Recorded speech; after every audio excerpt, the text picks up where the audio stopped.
बाबा एमसीसी सारा नेपालमा विरोध छ। आज तपाईहरु उनीहरूको पार्टीभित्र हुनुहुन्छ हजुर आज पनि हो माइतीघरमा आज 2 बजी हामीले कार्यक्रम राखेका छौँ र यसको यो एमसीसीको विरुद्धमा जुन प्रकारले बजेटमा एमसीसीमा को चाहिँ बजेट 5 अरब 5.5 अरब चाहिँ तपाईँको चाहिँ एलोकेसन गरेको छ, जबकि कानुनले नदिएको कुरा, जनमतले नदिएको कुरा, नेपाली जनताको चाहिँ तपाईँको चाहिँ विपरीत कुरा, यिनीहरूले किन जबरजस्ती चाहिँ तपाईँको चोर बाटोबाट चाहिँ एमसीसी ल्याउँदैछन्। जबरजस्ती पास गऱ्यो भने सिंहदरबार घेराउ कार्यक्रम सुरु हुन्छ र सिंहदरबार घेरेर यी नेतालाई घर घरबाट थुतेर तपाईँको हामी सडकमा ल्याएर चाहिँ पाहा पछारे जस्तो पछार्छौँ। दर्शकबिन आज हामीसँग हुनुहुन्छ राष्ट्रवादी नेता शेखरजङ रायमाझी हुनुहुन्छ। उहाँसँग पछिल्लो अवस्थामा देशमा भएका समसामयिक विषयवस्तुमा चाहिँ हामी विशेष चिरफार गर्नेछौँ। सर्वप्रथम चाहिँ उहाँलाई स्वागत गर्न चाहन्छु। सर, यहाँलाई हार्दिक स्वागत छ। हवस्, धन्यवाद। पछिल्लो अवस्थामा हामी सिधै विषयवस्तुबाट जान्छौँ र पछिल्लो अवस्थामा चाहिँ यो बजेट चाहिँ अहिले आएको छ होइन। बजेटमा चाहिँ त एमसीसीलाई पनि जोडिएको छ। यसलाई चाहिँ कसरी लिनुहुन्छ हजुरले? राम्रो प्रश्न गर्नुभयो, प्रश्नलाई धन्यवाद छ। बजेट तपाईँको चाहिँ बाह्यमुखी छ, असन्तुलित छ र जो बजेट जुन यिनीहरूले चाहिँ जुन गणतन्त्रको बजेट तपाईँको चाहिँ गणतन्त्रको सुरुवात कालदेखि नै यो बजेट चाहिँ भालुको पुराण जस्तो छ, बुझ्नुभयो। जहिले पनि पुराण भनिरहने तर पुराणले भनेको अर्थ कहिले लागु नहुने, भालुको पुराण। तपाईँको यसमा के छ भन्नुहोला भने यो अरिङ्गालमुखी छ यो बजेट। यसमा कार्यकर्ता पाल्ने, बिचौलिया पाल्ने यसमा मुख्य टार्गेट गरिएको छ र यसमा चाहिँ तपाईँको तस्करहरूको ठुलो प्रभाव देखिन्छ। तपाईँको चाहिँ चक्लेट, चुइगम जस्तो गरिब मजदुरहरूलाई थाहा नै नभएका कुराहरू माथि चाहिँ अत्यधिक कर छुट गरेर त्यस किसिमको तस्करी मौलाउने, तपाईँको चाहिँ माफियाहरूलाई चाहिँ मौलाउने मौका दिएको छ, बुझ्नुभयो। र चाहिँ यो चित्त नपरिरहेको चिज नै यो चाहिँ बजेटमा चाहिँ समावेश गरिएको छ हो। किन यो चाहिँ भइरहेको छ? हो, यो किनभने यिनीहरू चाहिँ पराधीनमुखी छन्। यिनीहरू चाहिँ बाह्य शक्तिले स्थापित गरेको सत्ता हो यो र यिनीहरूले चाहिँ जनताको वस्तुस्थितिसँग यिनीहरूको कुनै सरोकारै छैन। यिनीहरू चाहिँ तपाईँको चाहिँ जनतालाई तपाईँको चाहिँ निर्धन बनाउने, दरिद्र बनाउने र मुलुकलाई कङ्गाल बनाउने खेती गरिरहेका छन्। र यो यसमा हेर्नुहोस् न, तपाईँको चाहिँ यो एउटा हावा भालु पुराण किन भनेको मैले भने तपाईँको चाहिँ यसपालि रिभेन्यू ठ्याक्कै आउनेवाला छैन, बुझ्नुभयो। यहाँ कर्मचारीको भत्ता काटियो, नेताको भत्तै काटिएन। के काम यी नेता, हजारौँ नेता यो किन पाल्ने नेपालीले? यो तपाईँको चाहिँ राक्षस जस्ता यी आसुरी शक्ति भएका सिंह मान्छे खाने सिंह, यिनलाई पालेर हामी किन बस्ने, बुझ्नुभयो। यसमा यस किसिमको छ। अर्को कुरो कार्यकर्ता पाल्ने मैले अहिले भने अरिङ्गालमुखी यो किन भनेको भने प्रधानमन्त्री जुन रोजगार कार्यक्रम छ नि त्यसमा कति ठुलो चाहिँ हिनामिना भएको थियो, कति बदनाम भएको थियो, कति विरोध भएको थियो। त्यो बजेटलाई अहिले डब्ल्याएर 15 अरब बनाइएको छ, हेर्नुहोस्, बुझ्नुभयो। के तपाईँको चाहिँ त्यही पहेँलो टोपी लगाएर रात त्यो चाहिँ तपाईँको चाहिँ ज्याकेट भिराएर हातमा बेल्चा दिएको भरमा स्कुलका चौर सफा गरेर चाहिँ यही हो रोजगारी, बुझ्नुभयो।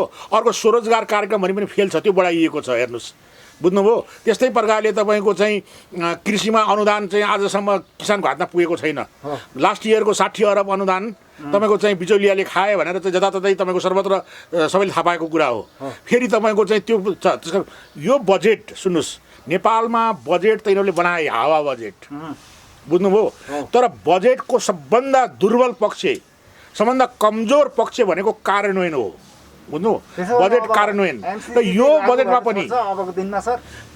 पनि सुन्नुहोस् न, पहिला यो बजेटमा पनि कार्यान्वयन पक्ष शून्य छ, देखाइएको छैन। कार्यान्वयन कसरी गर्ने, बजेट जुन एलोकेसन हुन्छ त्यो बजेट चाहिँ तपाईँको चाहिँ युज कसरी हुन्छ, कसरी त्यसको चाहिँ तपाईँको लक्षित चाहिँ क्षेत्रमा चाहिँ प्रयोग हुने भन्ने कुराको कुनै लेखाजोखा छैन है। र अर्को कुरो तपाईँको चाहिँ तपाईँले भर्खर प्रश्न गर्नुभयो एमसीसीको। ए बाबा, एमसीसी सारा नेपालमा विरोध छ। आज तपाईहरु उनीहरूको पार्टीभित्र हुनुहुन्छ हजुर आज पनि हो। माइतीघरमा आज 2 बजी हामीले कार्यक्रम राखेका छौँ र यसको यो एमसीसीको विरुद्धमा जुन प्रकारले बजेटमा एमसीसीमा को चाहिँ बजेट 5 अरब 5.5 अरब चाहिँ तपाईँको चाहिँ एलोकेसन गरेको छ, जबकि कानुनले नदिएको कुरा, जनमतले नदिएको कुरा, नेपाली जनताको चाहिँ तपाईँको चाहिँ विपरीत कुरा, यिनीहरूले किन जबरजस्ती चाहिँ तपाईँको चोर बाटोबाट चाहिँ एमसीसी ल्याउँदैछन्, बुझ्नुभयो। त्यसकारण यी दलाल टाइपका, यी दास, यी बेचिएका मतियार, विदेशीका मतियारहरूले तपाईँको चाहिँ सिआइएका कामहरू रका कामहरू यिनीहरू गर्छन्। त्यही चाहिँ प्रयोजनमा यो आएको छ।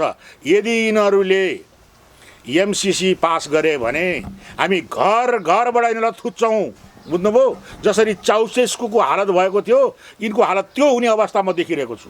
एमसिसी त पास गर्न लागिसकेको छ, बजेट भाषणमा नै त्यहाँ हालिसकेको छ, अब पारित गर्न मात्रै बाँकी छ। होइन, तपाईँहरू सडकमा चाहिँ यो विषयमा चाहिँ दिन प्रतिदिन उत्रिरहनु भएको छ, आज पनि जाँदै हुनुहुन्छ। तपाईँहरूलाई आज पनि पक्राउ गर्ला सम्भवतः।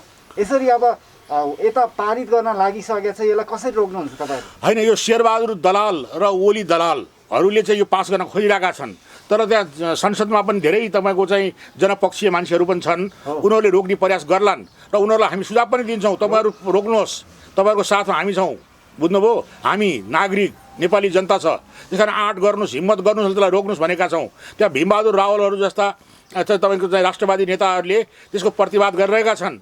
र तपाईँको चाहिँ हिजो जुन तपाईँको चाहिँ नेकपाको सचिवालय बैठक बस्यो हो, त्यो बैठकले पनि तपाईँको चाहिँ कृत्य भाषा प्रयोग गरे पनि, तपाईँको काइते भाषा प्रयोग गरे पनि तपाईँको चाहिँ त्यो तपाईँको चाहिँ तत्कालको लागि रोकिएको छ। तर यिनीहरूले चाहिँ मुखले रोक्ने भन्ने उताबाट कामबाट जसरी चाहिँ तपाईँको चाहिँ आज चाहिँ 3-4 वर्षदेखि तपाईँको जसरी चाहिँ तपाईँको चाहिँ एमसिए खोलेर जसरी तपाईँको चाहिँ 4 अरब रुपियाँ चाहिँ खर्च गरे यिनीहरूले, होइन?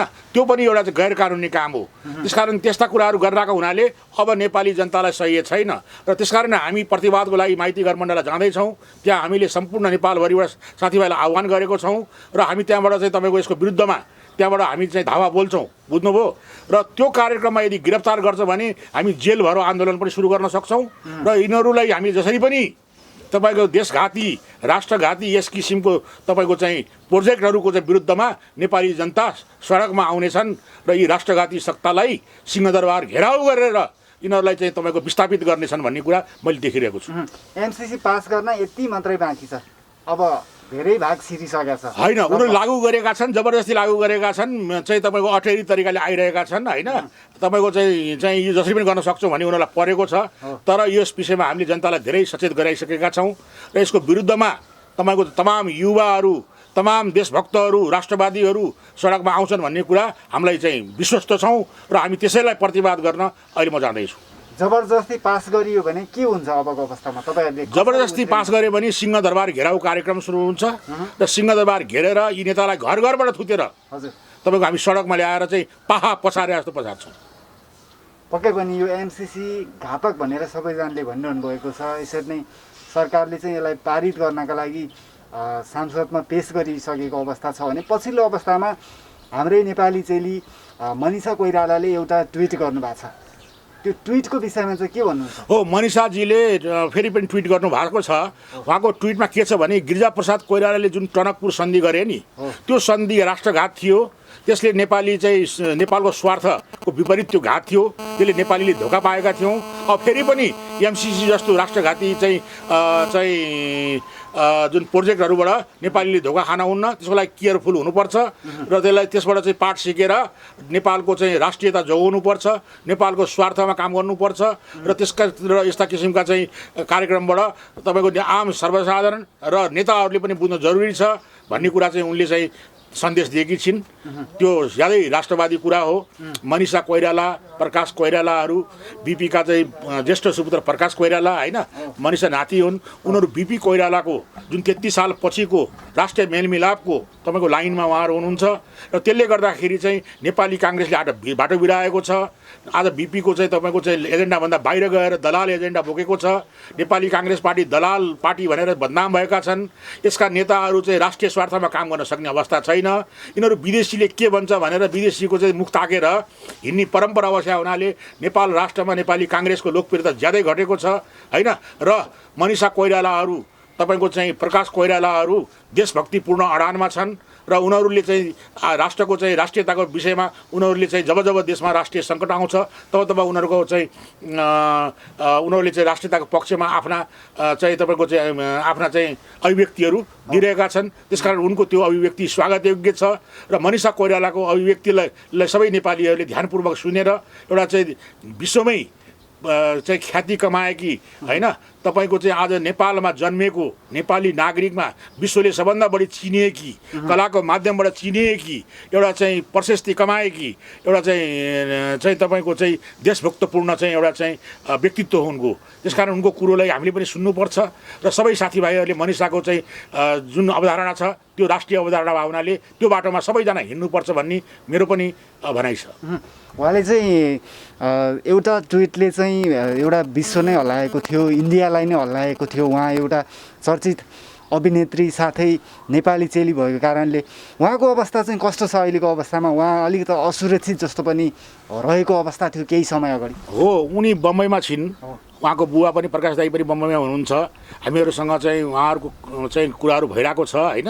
र उनीहरू चाहिँ लकडाउनभन्दा चाहिँ 1-2 दिन पछिको कार्यक्रम थियो नेपाल आउने कार्यक्रम हुँदाहुँदै लकडाउनले गर्दा अड्किएका छन् होइन। र मनिषा नेपाल आउँदैछिन् र राष्ट्रवादी अडानमा हामीहरूले नेसनल मुभमेन्ट भनेर चाहिँ एउटा चाहिँ संस्था खोलेका छौँ जसको अध्यक्ष प्रकाश कोइराला हुनुहुन्छ।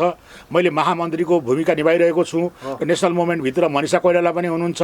र मनिषा कोइरालाको चाहिँ आफ्नो निजी कारणहरूले गर्दाखेरि उहाँ आफ्नो पेसागत काममा अहिले चाहिँ व्यस्त हुनुहुन्छ। तर जब राष्ट्रलाई सङ्कट पर्छ, राष्ट्रिय मुद्दाहरू आउँछन्, उहाँले बोलेर हुन्छ कि अथवा चाहिँ राष्ट्रिय सङ्कट पर्दाखेरि उनी जतिखेर पनि आउँछु भनेर हामीसँग चाहिँ होइन एउटा चाहिँ हामीलाई भरोसा दिलाएकी छिन्। र नेपालको राष्ट्रियताको मुद्दामा मनिषा कोइराला जहिले पनि साथ दिन्छन्, आउँछिन् र उनी यो लकडाउन खुल्ने बित्तिकै उनी चाहिँ नेपाल आउँदैछिन्। त्यसपछि नेपालको राष्ट्रियताको आन्दोलनमा उनको पनि सहभागिता हुनेछ।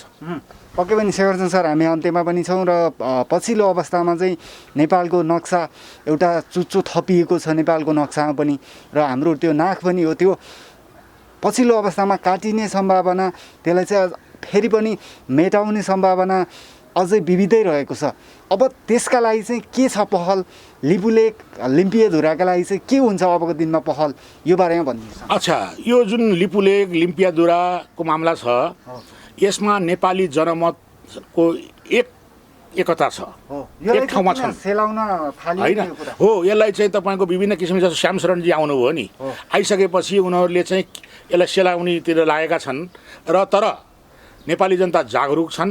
र यो चाहिँ तपाईँको चाहिँ यो नक्सा 31 साल पछि बदलिएको नक्सा हो। त्योभन्दा अगाडि पनि नेपालको नक्सामा चाहिँ तपाईँको चाहिँ चुच्चे नक्सा देखिन्छ होइन।